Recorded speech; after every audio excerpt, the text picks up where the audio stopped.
mean, that's not uncommon. I learned that I would learn that in school when I was in college. That's the point in time where you're trying to figure out exactly who you are, where you're going to fit in the world instead of learning to belong.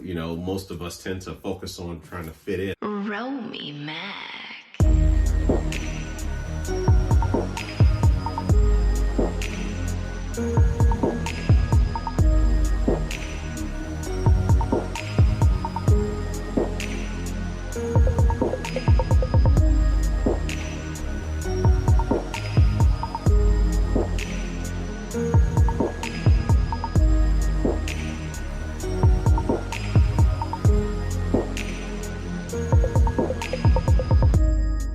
What have you found to be freeing for your mental health? What I find to be freeing for my mental health is that I get to face my ego head on. Because really, all we are battling daily when we feel like we're not good enough and all that shit, that is nothing but, I believe it's nothing but the ego. And when I face it, as I say all the time, what Brene Brown taught me is that shame can only hold up behind you, but not in front of you. So if I learn to face the darkest parts of me, the parts that I feel like I'm ashamed of, the parts that I wish I could change in the past, or the guilt that I might be holding on to, it allows me to be free and accept things as they are, not what I want them to be. So I can look at little Rome and I can say, yep, you made a mistake. You did. That's not how you really wanted it to go.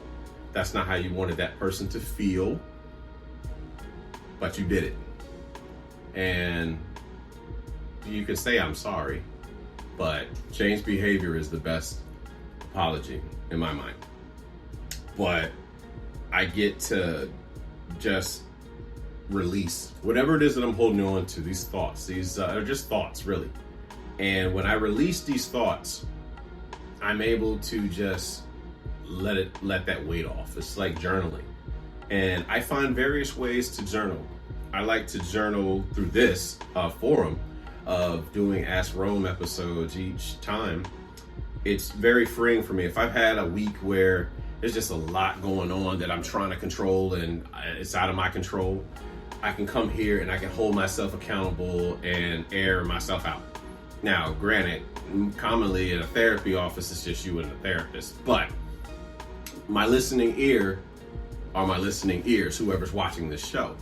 And what you guys may not know, but I'll share with you, is that it is therapy for me. The fact that you're listening, the fact that whenever we communicate again, you mention something about the show, something that you didn't realize that I was dealing with, or how I thought about this thing, or even saying what you did not like about the show, you know what I'm saying? And something that you did not agree with the, the work that was being said. All of that is therapeutic because I don't have a desire to be right about whatever I share on this shit, unless it's factual about me and like my life. Like, it is a known fact that I was born in 1985 on September 20th. It is a known fact that my full name is John Robert McAllister III, and I got my nickname from my cousin, who is author of Broken Promises. Her name is Shiloh Miles. She was the one that coined the name Romy Mac to me. That is the first person that has ever said that. Romy, I have to give to my mother. These are known facts about me. That's what a known fact is. But as far as what we talk about on this platform is merely just perspective. And I like to say things in a way that it allows people to think. It allows people to assess from their perspective. And you take it whatever you want to do with it, whether you agree with me or not. You don't have to agree with me, but it is entertaining. For those of us who think the way that we think on, this platform, it allows us to think. It allows us to come up with different ways of seeing things. It brings us closer together. It separates us from the matrix. That's exactly what I'm trying to do. If anything, I'm trying to plant the seed for you to remove yourself out of the fucking matrix so that you can live the life that you want to and not feel like you have to live up to your parents' expectations of you. And I mean that in a healthy sense, not so much as like if your parents really want you to succeed in life, but those ones that feel like they have to, they have to follow whatever religion that was given to them at birth, for them to live the life that they want to, for them to realize that they don't have to just like country music and pop music or just R&B and rap or just gospel or what have you. Like allowing a person to think for themselves and choose the way they wish to live so that we can accept you for what you choose to be at that point in time. Now, to say I don't accept you for you, it's like if we create us every day, I do my best to try to not say, this is just me being me. I'm in it's a fixed mindset as to where I keep growing. I believe I keep growing, so I'm going to say that, this is who I choose to be on this day. And I very well may do something different tomorrow. But what I like to do is to carry myself in a way that allows people to feel comfortable being whoever they want to be at that point in time, as long as it doesn't project any pain onto me. That's where my mindset is with that. So I find being able to share things from my perspective as far as what I went through with my peers, with my friends, with families, what it allows is a very freeing feeling, and it's not to point fingers at anyone. It's giving my perspective, and it's allowing me to have a voice when I didn't have a voice before, and to accept the fact that it happened. I mean, there's no changing in it, but accept the fact that it happened. And then I'm not responsible, as they say all the time in mental health conversations, you're not responsible for what happened to you. You're responsible for how you respond to it from then on. Because it doesn't have to be a life sentence. It can just be a lesson so we can learn from whatever traumatic experience. And I'm not saying that you need to get over whatever's been traumatic for you, because there's no time limit for that. However, we become what we think about. So if we keep focusing on whatever, like that part of the traumatic situation, we're going to repeat the same thing. We're going to see that. We're going to manifest that into our lives every day if we keep focusing on this particular part that brings us so much pain. I said we become what we think about. So if we become what we think about, then I'm going to choose to focus on something much more beneficial to me than the negative shit that was just weighing on me and I just feel shame and guilt behind. I don't want to do that no more.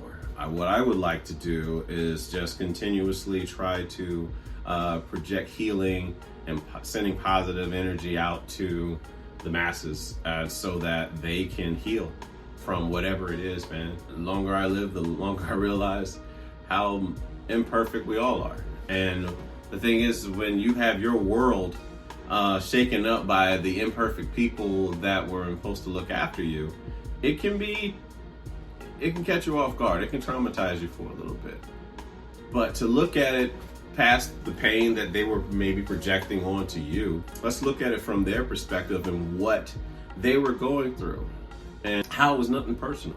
Nothing anyone does is about you, and don't take anything personal, because they were simply just projecting. If you knew how much people were projecting every day, the people that we see, the people out in the streets, the people in traffic, the people at work, the people at school, the people in your fucking house, how much they are projecting their pain, you would learn not to take anything personal. It just allow you to just kind of, oh, okay, I'm gonna detach from the situation so that I can see it from your world, because everybody's operating in their own world when they're talking to you. They really are inside their own world, and they are speaking from their world. And I mean, you just think about it in so many ways, man. How many kids feel like they were wronged by their parents growing up because they didn't have this? I definitely one person that used to speak about that shit faithfully, I'm just showing how entitled I was in my mind, because I'm so entitled to a great life or whatever.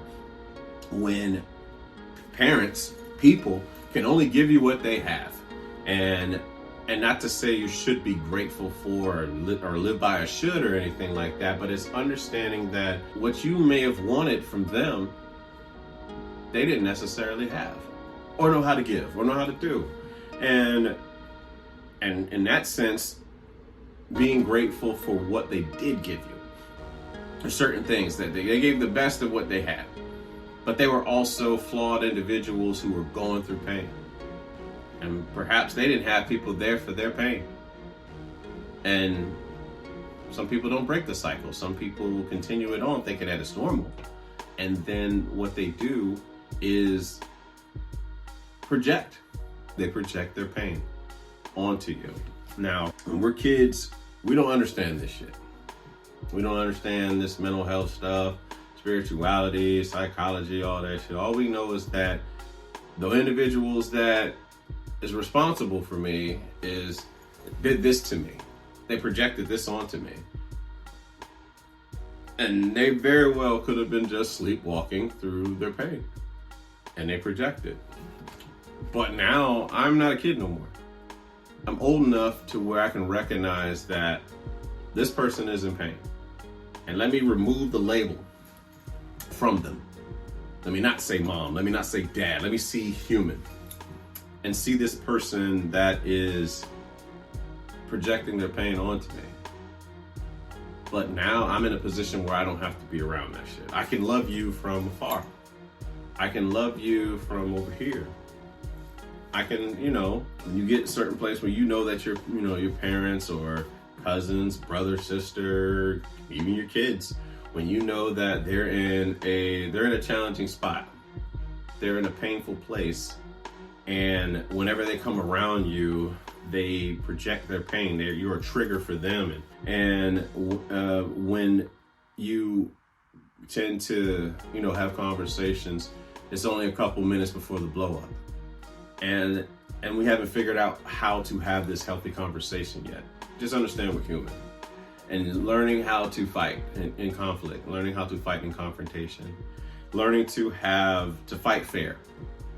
All that sarcasm, all that trying to get one up on you shit, that's ego.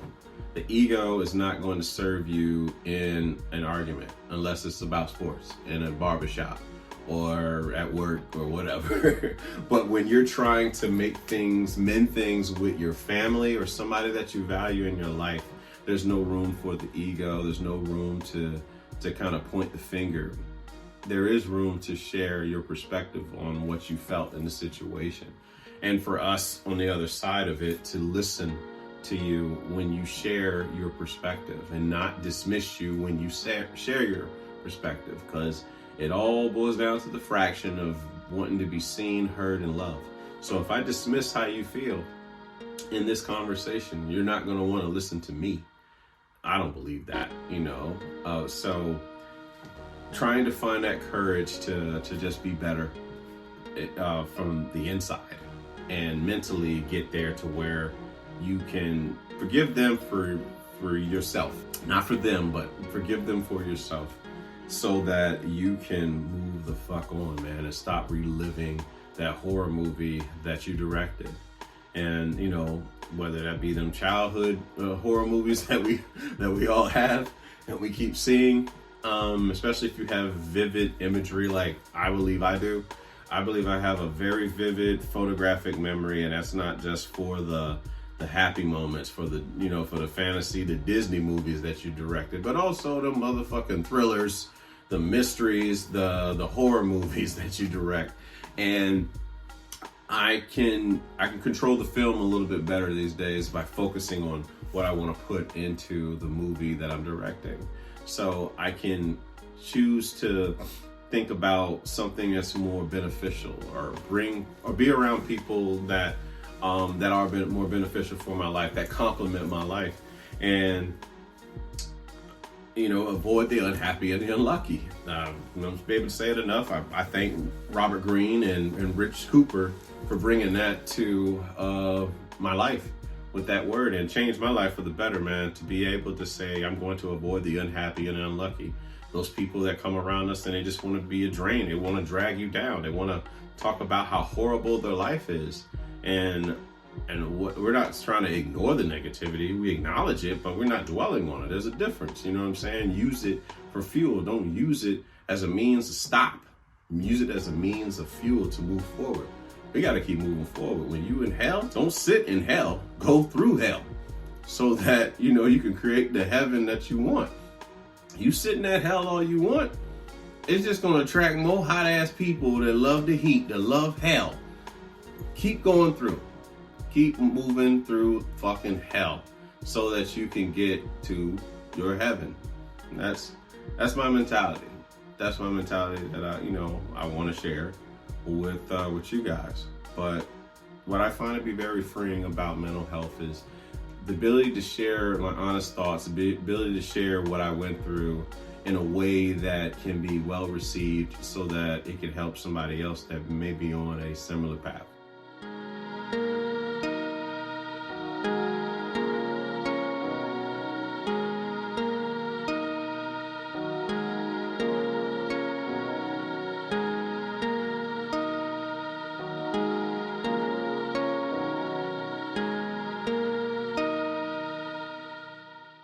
What emotions were you allowed to show in the house growing up? Well, I believe, now mind you, anybody from the family watching this is my perspective. This is not right or wrong or anything, but I believe growing up, I was allowed to show, it depends at the time frame. Obviously, I think before my brother was born, I was allowed to share just about every emotion that I could find. I was very much a happy-go-lucky child. Now, that's not to say that I was sad because my brother was born.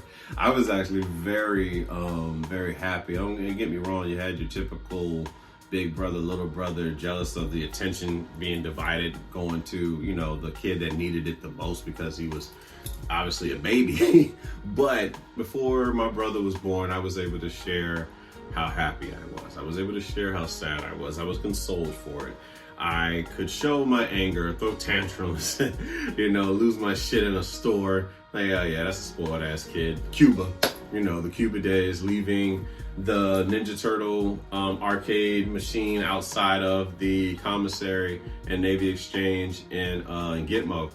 And I wasn't even having the coins to play. I was just on the insert coins on that little motherfucker that was trying to just play without, thinking you're playing, but you're not playing. You just had that imagination. And then, mom say it's time to leave. It's time to leave. But no, I want to stay. I want to stay. I want to play and all that stuff. So I was able to show my displeasure with leaving the arcade machine. I didn't show a lot of sadness though. I can honestly say that, man. I'm very grateful for my childhood. And I thank my parents for that. I thank the long hours and the deployments that my father went on to provide for his family. I thank the hours that my mom gave to me and my brother, and even leaving work, leaving the Navy to kind of be with me a little bit more.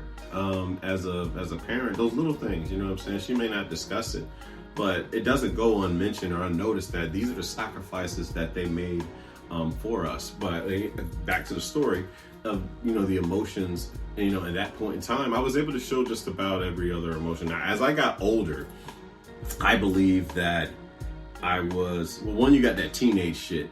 So teenagers try to act like they ain't happy, they ain't cool. Try to act all cool and shit, and be like, nah, that's all right. Come down for Christmas morning, it'd be like fucking 30 gifts. Appreciate that, mom. some dumb shit like that, right? But I believe that's just trying to fit in. So the emotions I was able to show at that point in time, I would say that because of a lot of stuff that was going on, I was allowed to show joy. I was allowed to show happiness. Now, whether I choose to show joy as a teenager, because again, that whole trying to be cool shit, you get with your boys and, see some little girl walking around the neighborhood, you smiling in their face and laughing with your boys. And when you get in the house, what's up, mom? What up, pop? Something like that. Like you turn that off, like you're trying to prevent them from getting into the world that you're trying to create. And I mean, that's not uncommon. I would learn that in school. When I was in college, that's the point in time where you're trying to figure out exactly who you are, where you're going to fit in the world instead of learning to belong. Most of us tend to focus on trying to fit in. So about age 11 till about age 16. there's that period of time where if you were once close with your kid, they're now trying, man, go home, huh? Get off, get away type thing. You're trying to develop your independence. But I believe I was able to show joy. I don't believe I was able to show anger as a teenager. I don't believe I was allowed to be angry. I didn't know how I even struggle today managing anger in a healthy way, because I know two ways. I can be stoic or I can be volcano. That's trying to figure it out. I'm still trying to figure out to this day at 40 how to manage anger from that standpoint, to meet in the middle with that. But I don't believe I was able to show anger. I don't believe that those emotions were taught to them to know how to deal with my own anger. So like they weren't able to show kind of like anger and shit like that. You know what I'm saying? As far as like crying goes, man, I would have moments where I would cry, but for the most part, I don't think it was a healthy way of processing crying. Maybe like going with that crying now. That's the common thing that you would hear sometimes. And I believe I even did that to my brother. Because what else did I know? I believe I would tell him, like when he would cry, man, go cut that crying shit out or whatever. Trying to man him up as a big brother to little brother thing. And because I don't think we never did. I don't think we were ever taught how to manage those emotions. And think about it. Who really teaches that? Has there's ever been a time just where you just sat and thought about it, where you were not taught to manage these emotions? And I just don't believe we were. And it's not, like I said, it's nothing for us to not pointing fingers or anything. It's just recognizing and being observant. Like, damn, we really didn't have that. We didn't have that whole thing where I'm gonna teach you how to manage your emotions, but I'm gonna also show you how to be a masculine man at the same time. And you're fortunate if you can get that. You're very fortunate if you can get that. If you have parents now that are actively, being involved in like mental health and realizing, damn, man, I probably could have done this a little bit better when I was younger as a parent, or when I was younger as a kid. And now that I have kids, being able to see it from the child's perspective and what the child needed then. We're really just, we're all kids, right? Yeah, you got kids that have been here since, let's just say they're still living. There's kids that are still rolling from the 1930s, like my grandma. And then there's kids that are just born, you know what I'm saying? Like they're just kids. And what we tend to do, sometimes we dismiss the kids that were born a long time ago, just as much as the people born a long time ago dismiss the kids that were born 10 years ago. And now you have communication disruption where I'm not going to listen to you because you're too old. I'm not going to listen to you because you're too young. You don't know what the fuck you're talking about. Both saying the same shit. But we both have some information beneficial to where we can, use that and make better decisions for ourselves. I like to welcome any conversation. You never know which one's going to turn it on. That's a Jim Rohn quote. Invite all conversations, invite all information. You never know what thing is going to turn it on for you for inspiration. But growing up, I said high school. Like I said, I was still in a teenage shit where there'd be certain things like Michael comes on. Like when I was a senior, Michael's 30th anniversary thing came on. I think it was on VH1. And yeah, it was joy there because that was my guy. Growing up, that was my first entertainer. That's the first person that I knew of as an entertainer. And I was Michael'd out. Everything, just the energy runs through it.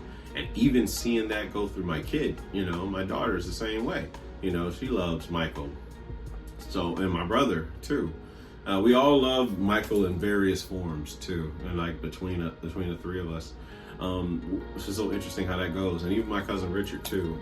Like we grew up just we loved the fuck out of Michael's music and whatever it was. We used to watch the Michael Jackson Moonwalker on VHS like faithfully all the time, and we just kind of we all found our ways of being, attached to Michael's music. But what's so interesting is that even though I wasn't able to show, I didn't feel like I was able to show certain emotions in the house, I very well could express them and listen to them through Michael. Like Michael's sensitivity, got picked on a lot and all that stuff, but it definitely opened up a lot of doors for me to listen to,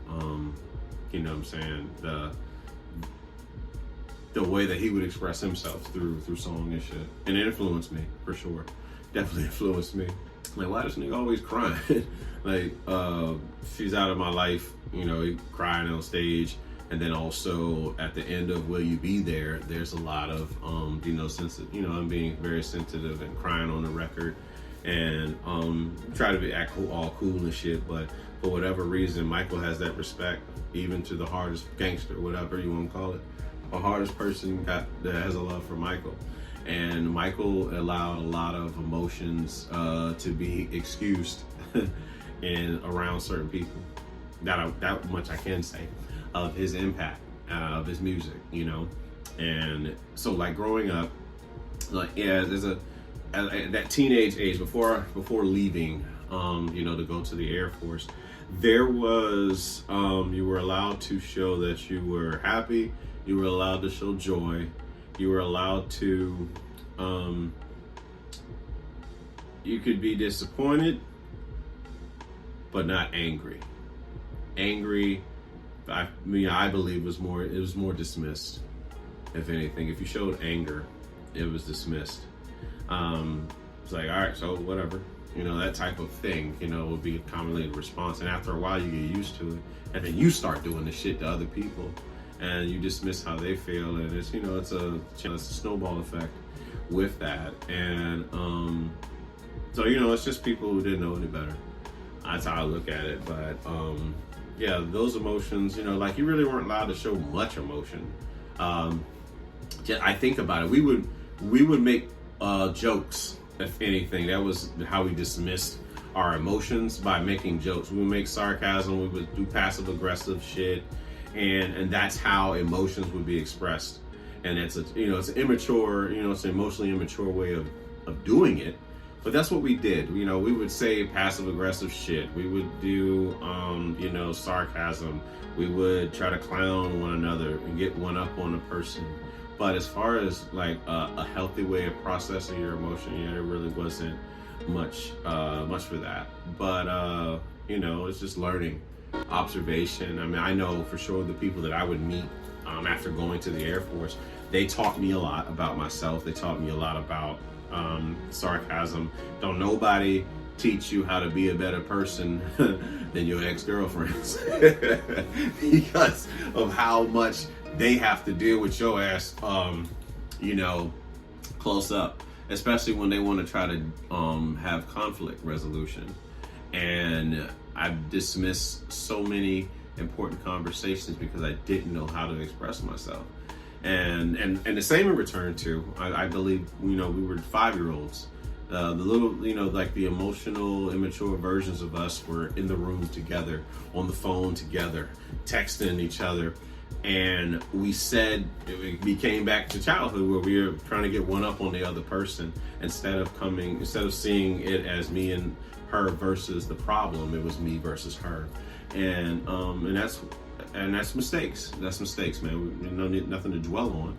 It's just something to learn from. So I like to say that I'm learning. I've learned, and I'm just continue to move forward in a positive way as far as emotions goes, and learning that. But yes, growing up, there was a point in time where I felt like I could show any emotion, and then as I got older, I wasn't able to show the more difficult emotions like anger and shit like that. That was that had to be, you weren't able to kind of show that. But it's a good mirror on our ability and inability as humans to manage one's emotions.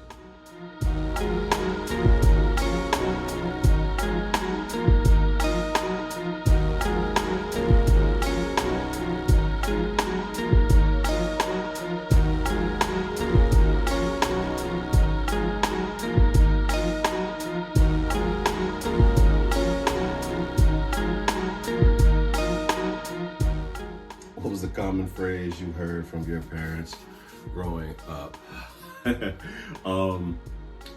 Clean that room like I like it. Don't make me get on the warpath. For my dad, it would be, wrestling on. Not wrestling, but wrestling on.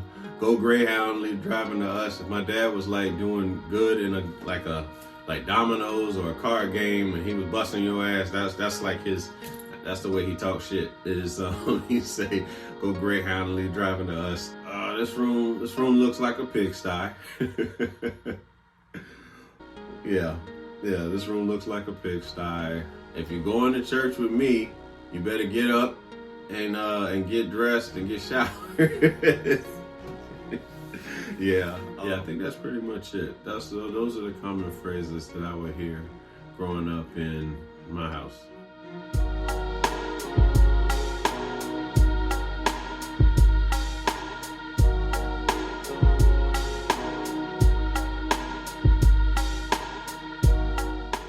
As a lifelong Michael fan, what songs do you hope to see played in the movie later this month?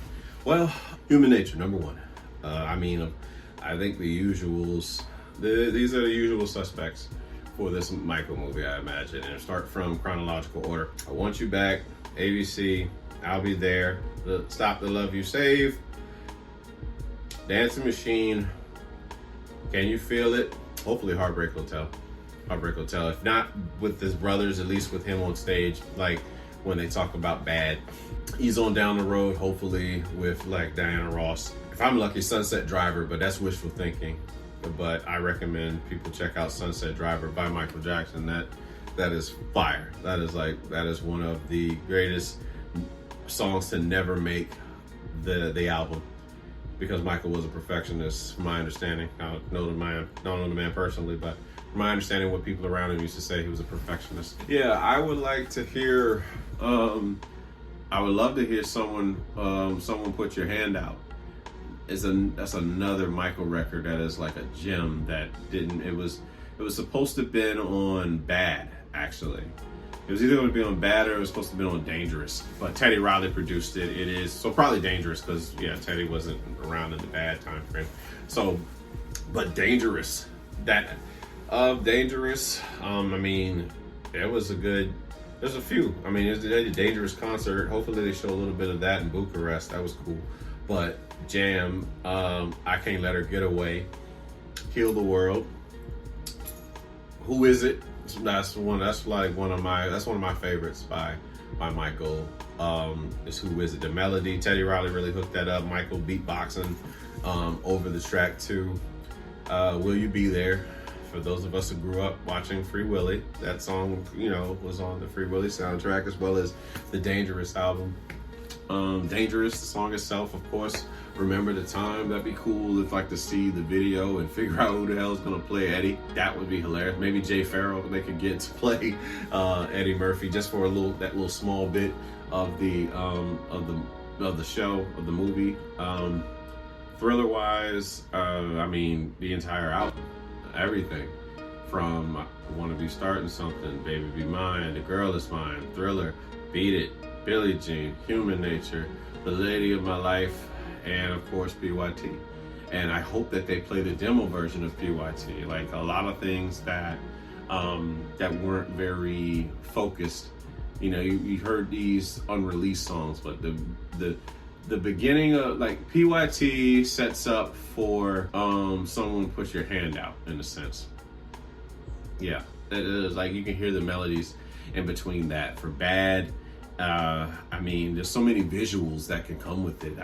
This movie has the potential of being one of the most sold out Blu-rays, DVDs, VHS if they decide to put it on that, movies in general. So I feel for Antoine Fuqua, with the pressure of directing this film, because people really do love Michael. I'm going into it whenever I see it, to see it take it for what it is, not having any expectations, because the bar is already set high by the stamp of Michael on the name. But I mean, I really do hope that they do All I Do Is Think of You as well. I mean, Troop had I've said this before in debates about Michael. There's 2 times where I've heard Michael out-sang on his own songs. The first one was, I think Troop did a really good job on All I Do Is Think of You, their version that came out, like in the late 80s. And then Fall again by with Robin Thicke, Kenny G and Robin Thicke. Michael was out-sang by Robin Thicke on that. I stand by that. I stand by that to this very day. But to Michael's defense, it was a demo what he did. Robin wrote that song for him, but he ended up using it, not using it at all. So Kenny G and Robin Thicke did it for Kenny G's album. And but it was, I mean, it's just one of the most magnetic songs for love to me. But yeah, like I would love to hear a lot of the Jacksons songs that really didn't pay much attention to. Maybe I saw Mommy Kissing Santa Claus like as a short thing, like with if they focus on Christmas. But little like the Michael solo when he was like 14. So Music and Me, yeah, People Make the World Go Round by the Stylistics. Michael did a cover of that, and of course Got to Be There, and I Want to Be Where You Are, Ben, We're Almost There, One Day in Your Life. I mean, there's a plethora of songs that can be chosen for this film. I do look forward to seeing how it's played out. I mean, for somebody who's seen various movies made about the Jacksons, I don't think anything tops The American Dream, the Jacksons story that came out back in '92 on it was on ABC. I remember that like it was an event, man, to watch that and watch the first night, and then it came on the second night, and just the moments, you know what I'm saying? Lawrence Hilton Jacobs played the fuck out of Joe, but my man that plays Joe, he got his face down already. That's what I've seen, man. Like, there's been memes about it, like, this guy's getting an Oscar just off his face alone of playing Joe. Be interesting how deep into the story and what they share. I couldn't imagine, being that high profile of a family and having your business, just out in the street. But I mean, I guess that comes with the fame, right? But the infidelity that Joe had, how the boys were trying, how they were with groupies. They kind of showed some of that in the TV series, but I'd be interested to see if they show, a little bit of like, Michael cop blocking on Jermaine and Jackie and Tito with the groupies that they would meet on the road, and then how Michael, like in the TV series, they showed Michael, he wanted to play store and shit. Michael was never allowed, a normal childhood. Hence, the childhood he tried to live as an adult, what I think led to a lot of speculation on shit that was just a way of getting his money. My perspective. I don't know any of these motherfuckers personally. I only know them from music, but just from the shit that's kind of shared on like online and what we would learn of news growing up of those who were big Michael fans, that was it was interesting to see. It was interesting to see it all play out. And I remember being at my Uncle Keno's house and hearing about Michael being accused of like touching a kid at Neverland Ranch. And I remember when You Are Not Alone premiered on NBC. It was actually after an episode of Fresh Prince of Bel-Air. When that thing came on, I remember Sundays, Fresh Prince of Bel-Air used to come on. And at first it used to come on Thursdays, but then by the time it was in its last season and around 95, that it was playing, it was playing on Sundays, and Michael's video premiered. And you see him and Lisa Marie naked in the thing, and that just created a craze itself.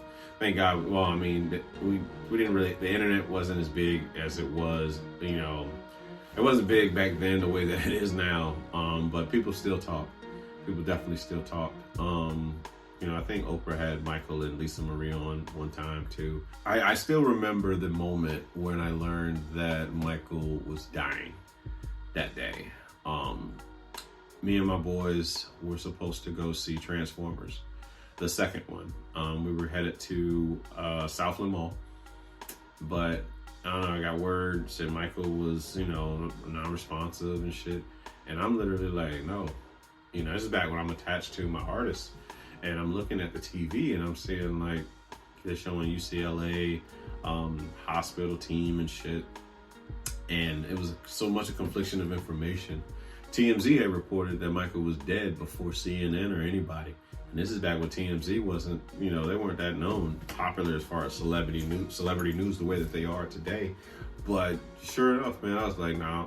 We had came up to work because I had to pick up, we had to get everybody from the job, you know what I'm saying? Because then we were going to head out to the Southland. But yeah, sure enough, man, I remember being at the weather counter looking up at the TV and it, Blitz came on.